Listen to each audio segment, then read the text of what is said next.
It's time for another section of the Bhagavad Gita series, and today we're doing the Bhagavad Gita, chapter 6, verses 16 to 19. One who eats too much is not united. Neither is one who fasts too much, nor one who sleeps too much, nor one who stays awake, Arjuna. Practice the work of balanced eating, playing, and working to maintain yourself. The one who is balanced in sleep and wakefulness through yoga will see less and less suffering. When the mind is particularly focused, it certainly becomes centered in the soul, freed of the desire for all kinds of things. At that time, it is said to be united. Just as a lamp does not flicker when there is no wind, so does a mystic whose mind is focused remain constant in the unity of the soul. So in the previous video, you'd have noticed that the previous verses to this one are talking about the techniques of meditation. So you have the advice of maintaining the mind focused on a single point, regulating the senses, keeping the head, neck, and body straight, and maintaining a constant and disciplined practice.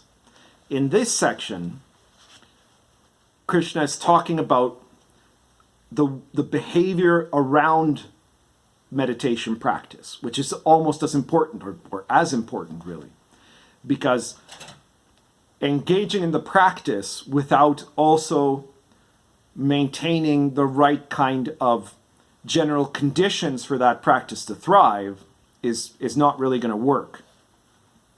So there are some people who will be kind of dilettantes of meditation. They'll be trying to do a bit of practice here, a bit of practice there, and the rest of the time, they're watching Netflix or something. They're not really taking it very seriously. And then there's some people that are what could be called serial meditators, that will suddenly have some period where they're going to do some like intense stuff, and suddenly they're meditating for 4 hours a day, or they're going to some kind of a meditation retreat somewhere, and then they after that they don't do anything really with it. And obviously one of the keys to effective spiritual cultivation is consistency. It's very important to be able to regularly maintain a meditation practice. But it's also then important to be consistent and harmonious in the way that you live the rest of your life in order to allow that meditation to flourish. So it's important to note that what Krishna is saying in these verses is that it's not about obsessively dedicating yourself just to the meditative pursuit. If in fact you're doing that, he's suggesting that there's a lack of harmony, a lack of balance that can actually allow the meditation to work more effectively. And so almost you could say meditating too much, putting too much of your priority on that practice is going to be almost as bad as not doing it enough or doing it really inconsistently.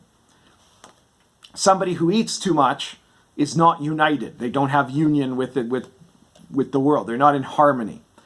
But also someone who fasts too much, because either extreme is going to move you away from a place of centeredness where you're going to be able to connect to reality. And that is the essence of what meditation is trying to do. It's trying to connect you to truth. It's trying to connect you to the reality of your environment, of your world. And so somebody who sleeps too much or someone who stays awake too long is not going to be in the right condition to be able to effectively cultivate. You have to practice the work of balanced eating, playing, and working to maintain yourself. And this will be the ideal kind of set of conditions around you for meditation to happen. So this is something that you see in all kinds of teachings regarding meditation. The Confucians called it the doctrine of the mean, right? The Buddha called it the middle path. It connects to the middle pillar of the Kabbalistic tree of life. It's this idea that if you're too loose or too tight, then it's going to be a barrier to your own development. And that's, again, because what you're trying to achieve is a sense of unity and connectiveness. In order for union to happen, harmony has to happen. So if you can be harmonious in your life, then that gives you the best possibility for cultivation. And you can say, well, but in my everyday life, there's things that are so distracting. I have to work. I have my family. I have people that want to bug me. That I have all these I have video games and concerts to go to. Well, I guess not right now, right? But you have all these social requirements and the material requirements of making a living, and the biggest barrier that people that are already spiritually inclined run into is that there's a strong tendency to want to kind of just drop out of all these things and go intensely into cultivating practice, right, or into a spiritual activity, and neglect all the other sides. And while monasticism can be good for a lot of things, it's actually a less than ideal set of situations for set of conditions for really high level cultivation to happen. And that's because you're separating yourself from the natural environment and entering into an environment that is heavily regulated and that is so one-dimensional that this makes it more difficult. Now, of course, it's still better, for example, than going off and being on your own, some crazy hermit, right? Now, while there have been crazy hermits that have had great spiritual attainments, and there have been monks that have had great spiritual attainments, the vast majority of them don't. And that's because there's an intentional attempt to unbalance yourself, to shut off from the human experience. Meditation isn't about being less human, it's about becoming fully human. It's to be more human, as my guru used to say. So you need to be able to engage in all aspects of the human experience and of your life. And to do this in a balanced way, in a harmonious way, and to bring, in the context of Qigong and I Ching studies, you say to apply virtue to the world. If you're having these great spiritual experiences in your head, then they're not really doing anything unless you can also transplant that into what's going on when you're out in the world. If you only feel like a super spiritual person when you're alone, or maybe when you're, I don't know, in a yoga class or something like that, and then the second you get out the door, you turn into Attila the Hun, you have all these things that get in the way of that experience, then you're having a difficulty in cultivation. And that's not to say that you can't experience frustrations. You will experience frustrations if you're in a monastery. You'll experience frustrations in yoga class, and you'll experience frustrations out on the street. So it's also not to say that the goal is to try to be a person that never has frustrations, but it's that you have to be able to apply the consciousness that you grow, that you seem to grow when you're engaged in spiritual practice actively, in some way creating change in how you interact with the rest of the world.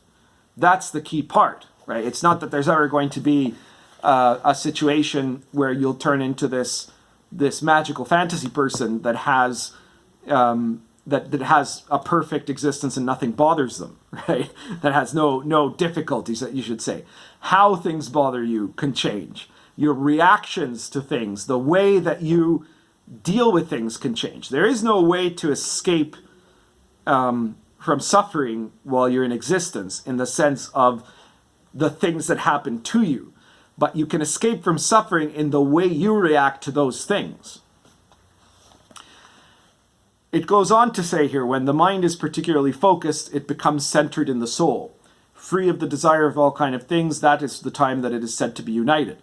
So if you are unbalanced, you are obviously desiring a thing, right? Whether it's more food or whether it's to feel spiritual by eating less food, right? Or whether it's by sleeping more or by not sleeping at all, right? And thinking one way or the other that it's what you want. So the way to become natural isn't to engage in unnatural things. It's to try to harmonize your spiritual existence to your material existence. And then the last line of this section, which is a really wonderful line, says, just as a lamp does not flicker when there is no wind, so does a mystic whose mind is focused remain constant in the unity of the soul. And that's a very nice metaphor when you consider it, right? If you look at the light of a lamp or a candle, it will be unstable if there are forces applying to it from one side or from the other side. And if you have gone down if you're right in the middle and there is no force being applied to it that causes it to deviate, then that's when it remains constant.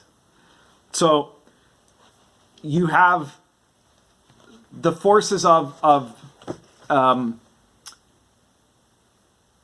your higher desires and your lower desires, and you can and in both cases you can turn those towards harmony, or you can move them away from harmony. In which case your higher desires don't end up being all that high at all, right? And likewise, if you can turn both of those things in towards harmony, then your lower desires are actually being transformed into something useful. Whereas if you're taking your higher desires and directing them not towards harmony, then those higher desires are becoming harmful, And this is the essence, that when you can stay precisely in the center, that's where you find, that is the place where you cannot err, right? That's the place where you are in the crossroads of the spiritual and the material, where they come together in the moment, and this is where you find union. It's the one place you can find union. So that's everything for today. If you like this video, please subscribe and take a look at the other videos in the Bhagavad Gita series if this is the first one you've run into, because I'm doing them in order. And check out the other playlists on this channel. Feel free to share this video anywhere you like. And if you're interested in a system of spiritual cultivation based on Qigong and the I Ching, take a look at the videos in the Yifa Society playlist. And if you find those appealing, get in touch about joining the Yifa Society. Thank you very much.